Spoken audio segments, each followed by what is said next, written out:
இன்றைய தலைப்பு நேர்மை. நேர்மை அப்படிங்கிறது நம்ம வாழ்க்கையில் எல்லாருமே கடைப்பிடிக்கணும்னு தான் நினைப்போம். ஆனால் சில டைம் நம்ம அதை தவற விட்டுருவோம். ஸோ நேர்மை நம்ம வாழ்க்கையில் எவ்வளவு முக்கியம் அப்படிங்கிறத நம்ம ஒரு குட்டி கதையின் மூலம் தெரிஞ்சுக்கலாம். ஒரு ஆஃபீஸில் 3 ஆஃபீஸர்ஸ் இருக்காங்க. அந்த 3 ஆஃபீஸர்ஸையும் அவங்க மேனேஜர் கூப்பிட்டு என்ன சொல்கிறாங்க அப்படின்னா, 1 வீக்கில் நான் ரிட்டையர் ஆக போகிறேன். ஸோ உங்கள் 3 பேத்தில் இருந்து தான் நெக்ஸ்ட் மேனேஜர் செலக்ட் பண்ண போகிறாங்க அப்படின்னு சொல்லி நான் உங்களுக்கு ஒரு வேலை தரேன். அதை நீங்கள் எவ்வளவு சூப்பராக பண்ணுறீங்களோ அவங்க தான் நெக்ஸ்ட் மேனேஜர் அப்படின்னு சொல்கிறாங்க. உடனே அந்த 3 ஆஃபீஸர்ஸும் என்ன வேலை சார் அப்படின்னு கேட்குறாங்க. அதுக்கு அவர் சொல்கிறாரு, 1 வீக் நான் உங்களுக்கு லீவு தரேன். அந்த லீவில் நீங்கள் என்ன பண்ணணும் அப்படின்னா, நான் தர இந்த விதையை நீங்கள் ரொம்ப அழகாக பெருசாக விதைக்கணும் அப்படின்னு சொல்கிறாங்க. ஸோ 1 வீக்கும் ஆயிடுது. 1 வீக்குக்கு அப்புறம் 3 ஆஃபீஸர்ஸும் ஆஃபீஸுக்கு வராங்க. மேனேஜர் ஆஃபீஸர் நம்பர் 1 கிட்ட கேட்குறாங்க, எங்கே நான் தந்த விதை அப்படின்னு கேட்குறாங்க. அதுக்கு ஒரு செடியில் ஒரு தொட்டி காமிச்சு, இது 5 அடி வளர்ந்துருக்கு அந்த செடி, இதுதான் நீங்கள் தந்த விதை, எவ்வளோ அழகாக வளர்ந்து பூலாம் பூத்துருக்கு அப்படின்னு காமிக்கிறாங்க.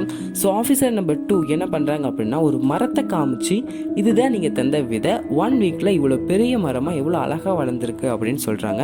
ஸோ ஆஃபீஸர் நம்பர் 3 என்ன பண்ணுறாங்க அப்படின்னா, நீங்கள் தந்த விதை எப்படி இருந்துச்சோ அப்படியே தான் இருக்குது அப்படின்னு சொல்கிறாங்க. 1 வீக்கில் அது வளரவே இல்லை அப்படின்னு சொல்கிறாங்க. ஸோ இதில் இருந்து யாருக்கு நெக்ஸ்ட் மேனேஜரிங் போஸ்ட் போவாங்க நீங்கள் நினைக்கிறீங்க அப்படின்னா இந்த செகண்ட் உடனே கமெண்ட்டில் சொல்லுங்கள். ஆனால் உண்மையிலேயே யார் அந்த மேனேஜரிங் போஸ்ட் போகிறாங்க அப்படின்னா ஆஃபீஸர் நம்பர் 3. எதுக்கு அப்படின்னா, அந்த மேனேஜர் ஒரு டூப்ளிகேட் விதையை தந்து தான் விதைக்க சொல்லியிருக்காங்க. ஸோ நேர்மை அப்படிங்கிறது நம்ம வாழ்க்கையில் ரொம்பவே முக்கியம். இப்போ நீங்கள் ஒரு போட்டி நடக்குது அப்படின்னா, அந்த போட்டியில் நேர்மையாக ஜெயிக்கும் தான் நினைப்போம். ஆனால் நேர்மையாக ஜெயிக்க முடியாது அப்படின்னு நம்மளோட மனசை சொல்லி நம்ம ஒரு குறுக்கு வழியில் ஏதோ டிப்ஸ் அண்ட் ட்ரிக்ஸை பயன்படுத்தி நம்ம அந்த போட்டியை வின் பண்ணிடுவோம். அந்த போட்டியை நம்ம வின் பண்ணாலும் அது ஒரு நேர்மையான வெற்றி கிடையாது, உண்மையான வெற்றி கிடையாது.